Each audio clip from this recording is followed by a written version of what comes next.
साल था 2020, जब कोरोना ने लोगों को घरों में कैद कर दिया था। तभी उत्तर प्रदेश की राजधानी लखनऊ के वीवीआईपी इलाके में एक ऐसी वारदात हुई थी जिससे लखनऊ से लेकर दिल्ली तक तहलका मच गया था। मामला 2 हत्या का था। रेलवे के एक बड़े अधिकारी के बंगले में हुआ था। मामला इतना वीआईपी था कि पुलिस ने सिर्फ 3 से 4 घंटे में ही सॉल्व कर दिया था। इसके बावजूद केस मिस्ट्री ही रह गया और आगे यह केस बाप बेटी के पाक रिश्ते को शर्मसार कर देने की हद तक पहुंच गया।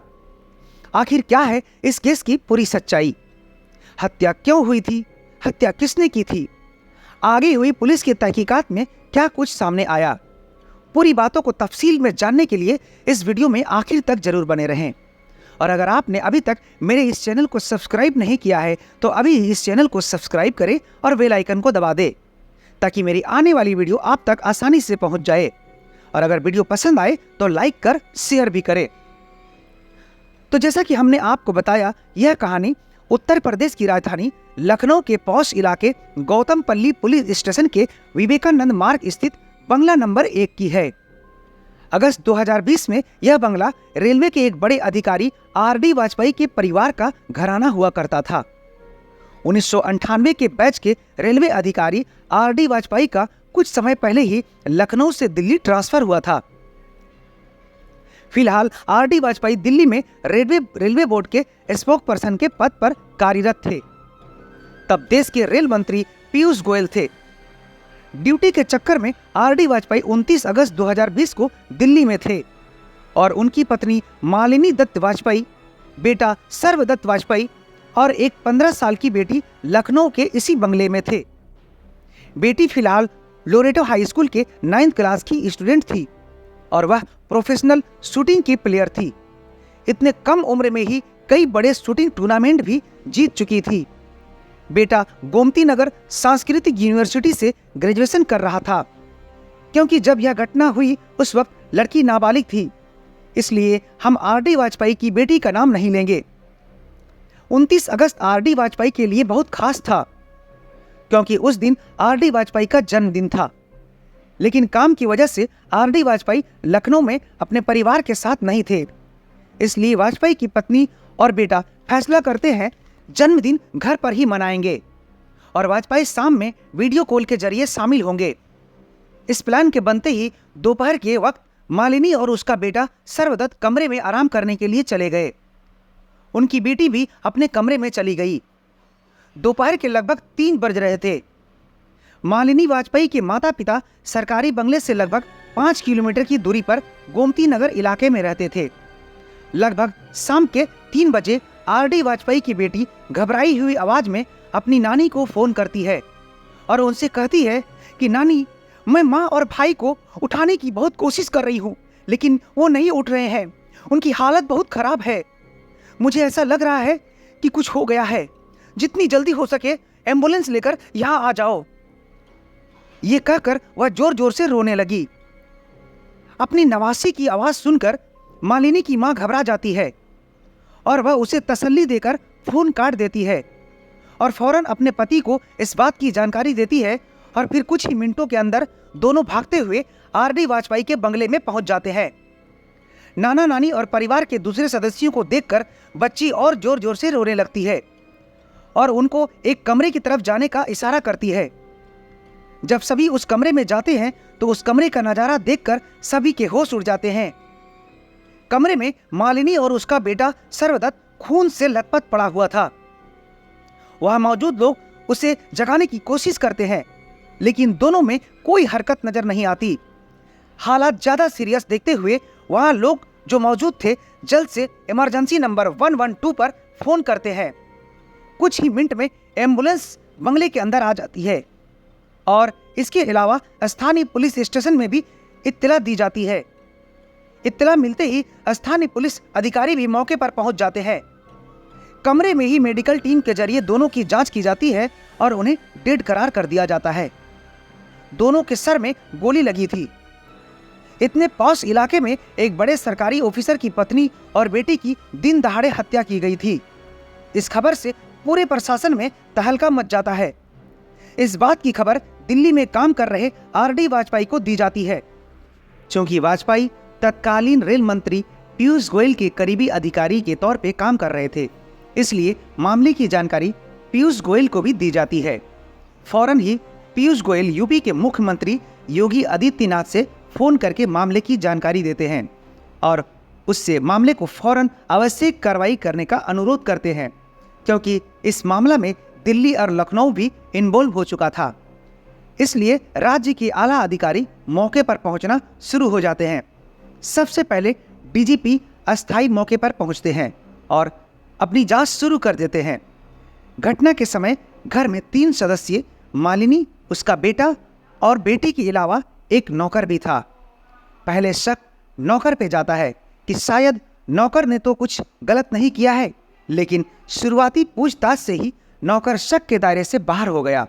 अब पुलिस दूसरे एंगल से पूछताछ शुरू कर देती है कि कहीं बाहर से आकर तो किसी ने इन दोनों की हत्या नहीं कर दी, लेकिन जल्द ही पुलिस इस शक से भी बाहर आ जाती है, क्योंकि तहकीकात में कहीं से भी किसी बाहरी व्यक्ति के आने का कोई संकेत नहीं मिलता है। अब इस केस में अगर कोई पुलिस की मदद कर सकता था तो वह आरडी वाजपेयी की बेटी, क्योंकि जब यह हादसा हुआ तब वह घर पर थी। जब पुलिस वाले इस लड़की से पूछताछ करते हैं तो वह कुछ भी नहीं बताती है और सारी बातें बताने से इनकार कर देती है और कहती है जब पापा आएंगे तभी मैं उनको सब कुछ बताऊंगी। जिस समय यह हादसा हुआ था उस समय देश में कोरोना का प्रकोप बढ़ चुका था और हवाई जहाज का परिचालन भी बंद हो चुका था। इसलिए मामले की जानकारी मिलने के बाद आरडी वाजपेयी कार से दिल्ली से लखनऊ आ रहे थे। इधर बेटी की जिद थी कि वह अपने पिता के आने पर ही कुछ और बताएगी, लेकिन फिर भी पुलिस वाले संयम और समझदारी से जांच आगे बढ़ाती है और लड़की से पूछकर जानकारी हासिल करने की कोशिश करती है। पूछताछ के दौरान लड़की कुछ अजीब हरकत करती है और वह घर में भूत प्रेत होने की बातें करती रहती है। इन सब बातों के दौरान पुलिस वाले नोटिस करते हैं कि लड़की अपने दोनों हाथों को छुपाने की कोशिश कर रही होती है और वो लगातार दुपट्टे को भी संभाल रही थी कि हाथ से किसी की नज़र ना पड़ जाए। लड़की की इस हरकत को देखकर पुलिस वाले उसके हाथ से दुपट्टा हटाने को कहते हैं, लेकिन लड़की ऐसा नहीं करती है। फिर पुलिस ने कुछ आला अधिकारी प्यार से समझाते हैं कि लड़की ने हाथ से दुपट्टा हटाते हैं। उसके हाथों को देखकर वह सभी दंग रह जाते हैं। लड़की के दोनों हाथ पर कम से कम 100 कट के निशान थे और कुछ जख्म तो बिल्कुल ताज़ा था। हथेली के जख्म तो इतना ताज़ा था जैसे हथेली को किसी ने अभी अभी काटा है। हथेली पर बैंडेज बंधा हुआ था। इसके बारे में जब पुलिस उससे पूछती है तो वह साफ साफ कुछ नहीं बताती है और अजीब हरकत करना शुरू कर देती है। इस बात पर जब पुलिस वाले इस लड़की को कमरे में तलाशी लेते हैं तो कमरे से कुछ अजीब सी भूत प्रेत वाली किताबें मिलती है। बाथरूम के आईना पर डिस्क्वालिफाइड ह्यूमन लिखा हुआ था और इसके बीचों बीच एक गोली दागी मिलती है। घर में लड़की का लाइसेंस पिस्तौल भी मिलता है। लड़की प्रोफेशनल शूटिंग प्लेयर थी, इसलिए उसे बंदूक का लाइसेंस मिल चुका था। उसी लाइसेंसी बंदूक से 3 गोली फायर की गई थी। घटना वाले समय भी 3 गोली घर में चलने के सबूत मिलते हैं। एक गोली सर्वदत्त के सर पर मारा गया था और दूसरी गोली मालिनी के सर पर मारी गई थी और एक गोली बाथरूम में आईने में डिस्क्वालिफाइड लिखकर उसके बीचों बीच चलाया गया था। पुलिस के शुरुआती जांच में ही यह संकेत मिलने लगते हैं कि यह दोनों हत्याएं किसी और ने नहीं बल्कि इस लड़की ने ही की है। लेकिन फिर भी पुलिस वाले आरडी वाजपेयी के लखनऊ पहुंचने का इंतजार करते हैं। जब आरडी वाजपेयी लखनऊ पहुंच जाते हैं तो उनकी बेटी उनसे लिपट कर रोने लगती है और फिर उनसे कहती है कि यह जो कुछ भी हुआ है वह भूत ने किया है, इसमें उसकी कोई गलती नहीं है। लड़की लगातार इधर उधर की बातें करके पुलिस को गुमराह करती है, लेकिन जब पुलिस उससे के साथ सख्ती से पेश आती है तो फौरन ही लड़की ने अपनी माँ और भाई के कत्ल को कबूल कर लेती है। साथ ही वह यह भी कहती है कि घर में भूत है जिसने उसे इन दोनों को मारने के लिए कहा है। पूछताछ में लड़की यह भी बताती है कि मैं उस भूत के बारे में पिछले कुछ दिनों से अपनी माँ और भाई को बताया करती थी, लेकिन उन लोगों ने भूत होने पर यकीन नहीं करते थे। पूछताछ के दौरान ये भी खुलासा होता है कि जब मालिनी वाजपेयी और उसका बेटा आराम करने के लिए चले जाते हैं, तब लगभग 3 बजे के आसपास उनकी बेटी अपनी लाइसेंसी पिस्तौल लेकर अपनी मां के कमरे में दाखिल होती है और बिना किसी को कुछ कहे सीधा अपनी मां के सर पर फायर कर देती है। क्योंकि लड़की ऑलरेडी प्रोफेशनल शूटिंग प्लेयर थी, इसलिए उसका निशाना बिल्कुल नहीं चूकता है और गोली उसकी मां के सर के बीचों बीच जाकर लगती है। वह उस वक्त दम तोड़ देती है। आर.डी. वाजपेयी का बेटा वहीं पर आराम कर रहा था। इससे पहले कि वह कुछ समझ पाता, उससे पहले ही लड़की अपने भाई के सर पर भी सीधा फायर कर देती है और वह भी मौके पर ही दम तोड़ देता है। दोनों को गोली मारने के बाद वह पास में रखी बेडशीट उन दोनों पर डाल देती है। फिर वह अपनी नानी को फोन करके कहानी बनाना शुरू कर देती है। घटना के लगभग 4 घंटे बाद ही पुलिस वाले खुलासा कर देते हैं कि रेलवे अधिकारी आर.डी. वाजपेयी की पत्नी और बेटी की हत्या किसी और ने नहीं बल्कि उसकी बेटी ने ही की है। हालांकि पुलिस वाले बताते हैं कि लड़की की हालत देखकर पता चलता है कि वह गहरे सदमे में है और उसकी दिमागी हालत ठीक नहीं है। उसने डिप्रेशन की हालत में ही अपनी मां और अपने भाई की हत्या कर दी है। पुलिस यह भी बताती है कि लड़की की दिमागी हालत इतनी ज़्यादा खराब है कि पिछले कई दिनों से वह खुद को ही चोटिल कर रही है। पुलिस लड़की के पास से ब्लेड और रेजर बरामद करती है, जिससे वह अपना हाथ काटा करती थी। इस मामले में आर.डी. वाजपेयी पुलिस के सामने अपना बयान दर्ज कराते हैं।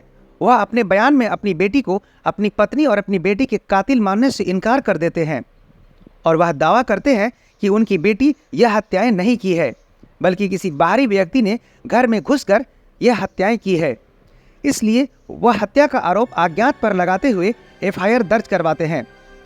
इस बीच घर में मौजूद दोनों लाश को अपने कब्जे में लेकर पुलिस वाले पोस्टमार्टम के लिए भेज देते हैं और फिर पोस्टमार्टम के बाद दोनों का अंतिम संस्कार भी कर दिया जाता है।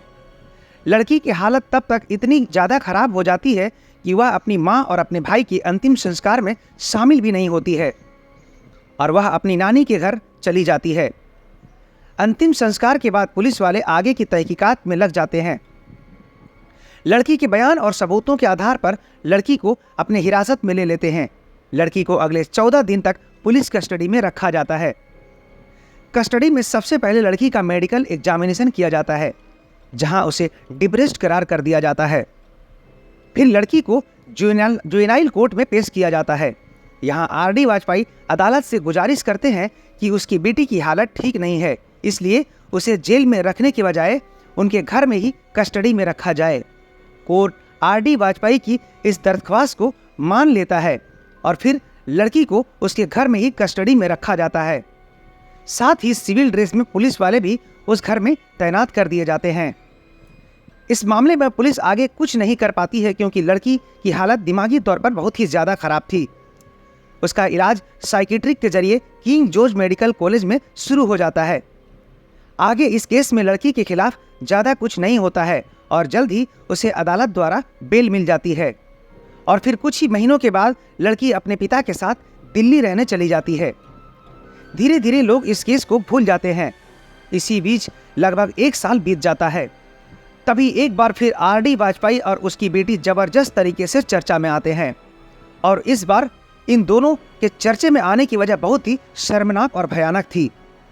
जिस नाबालिग लड़की का पागलपन में उसने अपने भाई और मां का हत्या का आरोप लगा था, वही लड़की अपने पिता आर.डी. वाजपेयी और अपनी बुआ पिंकी तिवारी के खिलाफ अलीगंज थाना में रिपोर्ट दर्ज करवाती है और यह शिकायत करती है कि उसके पिता 2013 से उसका शोषण कर रहे हैं।